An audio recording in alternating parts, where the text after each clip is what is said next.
Main event though, Brandon Royval versus Tatsuro Taira. I think I picked Taira to lose against Alex Perez, and then as soon as I saw them starting to fight, I regretted the decision immediately.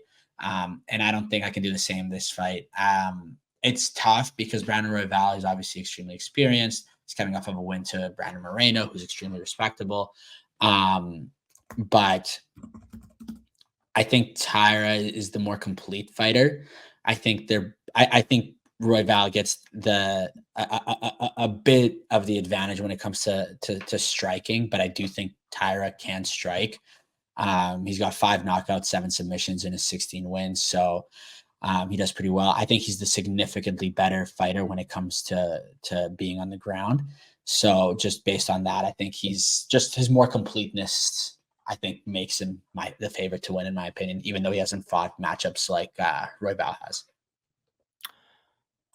No, I agree. I do love the odds for Royval just because when you're talking about a number 1 contender, a guy that just fought for the title, a guy that just beat Brandon Moreno, who has a win over Kai Kara France, I believe. I mean, Royval has he's run the gauntlet at flyweight, but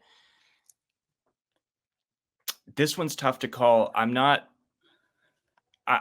saying that I would consider a bet on Royval just because of the odds, but I would say that like maybe the odds are a little bit maybe Taira is getting a little bit too much credit for that last win, simply because that was a like an injury to Alex Perez's knee that caused the end of the fight. That wasn't like a clear, ass whooping by Taira. It was he clearly was winning the fight, but he did win by his knee getting bent up underneath him.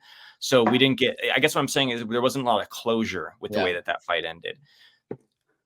That being said, I kind of just feel like Taira is on this, like he's destined to get that title shot, and he wins this fight, he's going to get it. I'm just interested in what's going to happen if he does, because Kai Kara France just got the knockout win against Urseg, and now you have this fight. I'm picking Taira, but do you think the UFC would jump him to the front of the line over a guy like Kai Kara France, who just got a spectacular knockout win at 304? What was it, 304, 305? 305. Something like that.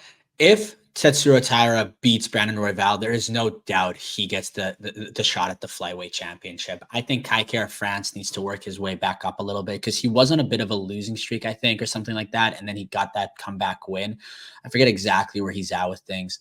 But I think being 24 years old, he would be 17-0 at that point. I just don't, beating the number 1 contender as well. Yeah, Tatsuro Taira deserves a title shot if he beats Brandon Royval this weekend for sure. Yeah, you're probably right. And also, everything is prisoner of the moment. Like I would say, like a month ago, I would have said it's Kai Kara France, but there could be a reason why the UFC hasn't announced it yet, because they might be waiting to see what happens in this fight. Like we might see a Royval versus Kai Kara France. If Royval wins, we might see Royval versus Kai Kara France for the next shot. Or because, like, does Royval get it if he wins? He just fought Pantoja. So, like, would he get it if he wins? I don't know. It's a close call. But either way, I like Taira a lot. And I think that the flyweight needs a guy like Taira. And I think Japan needs a guy like Taira. I think it's a great thing that they have, like, a guy that could be a potential superstar in a division that's really devoid of superstars. So, yeah, I'm pretty excited for this fight, to be honest, because I want to see how far Taira can go. And I think that he's like a good, tough matchup for Pantoja. So I'm split on this. I am leaning Taira, but like I do feel like Royval's an absolute live underdog here.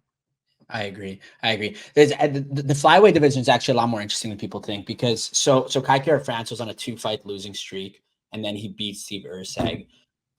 So he's kind of back in the talks, although he probably needs 1 or 2 more wins to get back in there.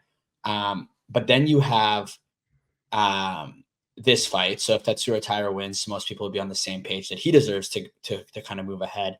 But the person that people forget about is Amir Albazi, who's fighting Brandon Moreno in Edmonton this November. So that's on November 2nd. So about a month from now.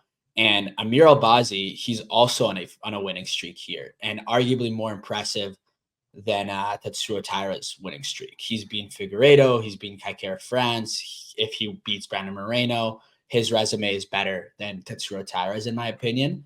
And it would be hard to go against him. But the fact that Tatsuro Taira beats the number one guy, you'd assume he'd be kind of ranked number one to get the title shot. And then it would be Amir Albazi.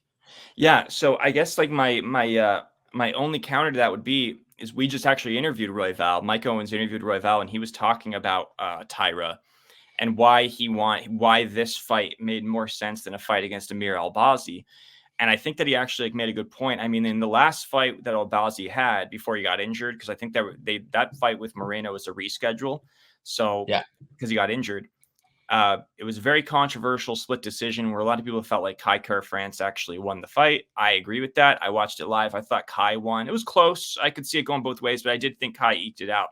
But what the point Royval was making is that there's no hype behind Albazi, and in a division that needs some hype, there's way more hype for a guy like Taira, which is, to me, says a lot about why the UFC put him up against Royval as opposed to putting him up against Moreno or Albazi, because I feel like that in their eyes, they're seeing this as like the clear next guy. So as I'm sort of like thinking this out loud as I'm thinking about it, and I just think that Albazi might have a little bit more of a hill to climb than Taira does here, because Albazi's like, he's a really good fighter, just not as exciting, not naturally as exciting as a guy like Taira is. Yeah. Well, they each got a fight scheduled, so I feel like the UFC is going to wait to make a flyweight championship fight till like second week of November to see how both of these fights end. Because who knows, maybe he goes in there and he just destroys Moreno, and all of a sudden Albazi is an exciting fighter. Right. No, I mean, that's what he needs to do it, I think he needs to do that, to be honest. Yeah. Not that he but won't I think get that's a title shot. Yeah. Yeah. But in terms of like who gets the next one, I guess is what I'm saying. It's like he would have to like really do something special to get the next one. I agree. I think a 17-0, 24-year-old is as exciting as it gets in the UFC's perspective. It's their next superstar in the flyweight division. So, and I think people are kind of tired of Pantoja, so they're looking for someone to dethrone that probably guy and keep going there. But